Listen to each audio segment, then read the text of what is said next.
So that's it. What, we some kind of suicide squad? It's a bold strategy, Cotton. Let's see if it pays off for him. All right, let's talk about it. Because I, just like you, am trying to figure out who exactly the Thunderbolts was made for. This looks like one of those Disney Plus shows that comes out and you completely forget about it. Hey, Miss Marvel. This is a product from a bygone era where Marvel was just like, hey, let's do it, let's do it, let's do it. And we've seen how that's gone. Almost everything they've put out post-Endgame, besides Spider-Man No Way Home and Guardians 3, has not made a profit. And there is not one good Disney Plus show that has come out. There's been good episodes, there's not one good whole show. You can't say there is. Hold up, wait a minute. Something ain't right. Hi, Future Katie here. I said that statement and then I remembered about a great show that I watched last year called X-Men 97. So that's an L on my part. Drop the L symbol and let's keep going. Man, you are one pathetic loser. So when I look at the Thunderbolts, we have a roster with a super soldier, a super soldier, a super soldier, a spy, a villain from a film that you don't remember, and a villain from a film that you wish you could forget. And it just makes me go, who is this movie for? Because I'm not interested. I don't know anybody that is. We got young Black Widow here, which it's hilarious how they keep trying to make 5'0" Florence Pugh seem like some kind of tough girl, and her Russian accent just does not work for me, man. You know, they put her at the front of every poster, even though Bucky is supposed to be the de facto leader of the group. That would never not be hilarious. Red Guardian from the same trash film that Black Widow was from. The bumbling idiot, the Russian super soldier who's just gonna be the butt of the joke in every single thing, that classic Marvel humor that is so tired and dried out. I'm sure nobody's gonna be annoyed with this character. And speaking about annoying characters, there's Taskmistress right there. I'm sorry, Taskmaster. You know, the gender swap Taskmaster from the Black Widow movie, whose main villain was controlling women with his pheromones. I'm not kidding. But there is a pheromonal lock. Smelling my pheromones prevents you from committing violence against me.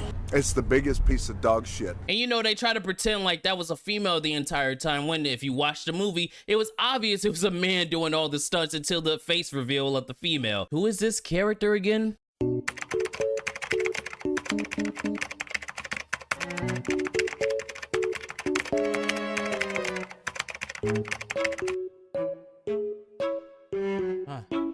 Oh yeah, Ghost.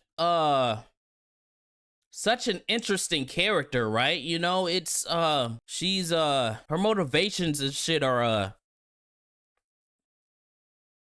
all right, let's move past that one. And then we get to the two characters who are the most interesting of the entire bunch. Bucky Barnes and John Walker. I need to say this again because I've said it multiple times. John Walker did nothing wrong, and the writers unironically made one of the best characters they've introduced into Marvel Stage 4. I'm sorry, I meant Marvel Phase 4. It felt like Stage 4 cancer because of how bad it was. John Walker was the de facto hero of Falcon and the Winter Soldier. He was trying to get rid of the terrorists. But no, we got Black Captain America and Bucky Barnes beating his ass. And then we got the black man stealing the shield from the white guy and then saying that it's his. I don't know why nobody thought about that, but hey.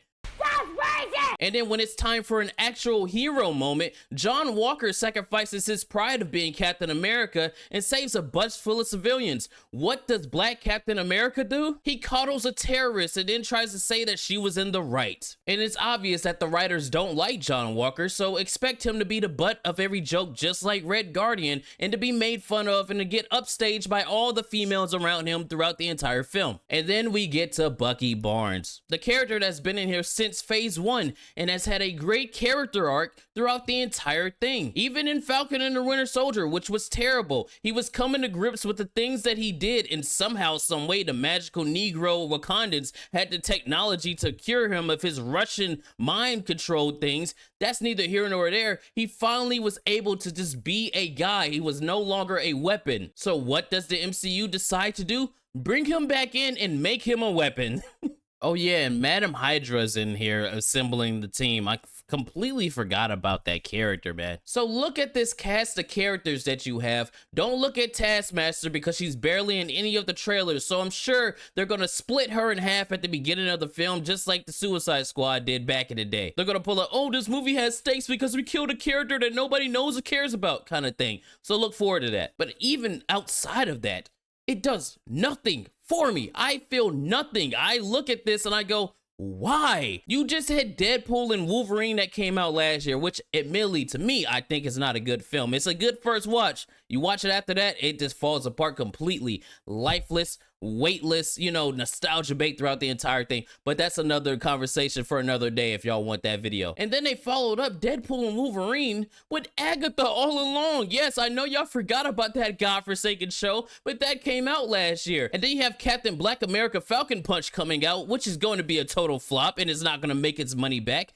And then you're going to have potentially a good show with Daredevil, but then you have Thunderbolts coming out, which is going to be a dud. This looks like a film that they were forced to release because it got announced with a lot of the other garbage they were announcing some years ago. Just like with all the other Disney Plus shows they're dropping, it looks like they're just trying to get all the crap out of the way in hopes that the Avengers film will do something for them, but I don't think it will. You're building up to an Avengers roster full of characters that nobody cares about. There's a reason that the OG Avengers film worked. It's because you had characters that the audience liked. Who's going to lead this roster? The fucking Thunderbolts? Dr. Third Eye? Thor done lost all of his marbles? Nigga America? Ant-Man and his two annoying women? The DEI version of Iron Man? This roster is gonna suck. All in all, this looks like a film that was just mandated to happen because the Suicide Squad craze that was going on. Let's get a band of misfits together that are not heroes, that might be villains, and to have them go against an actual villain and say they're the good guys. That's exactly what this looks like. And it must suck to be a civilian living in New York in the MCU, because if it's not alien attacks, it's the blip, and then you got this dude turning you to graffiti on the pavement. I just don't care about it, man, and that's the point.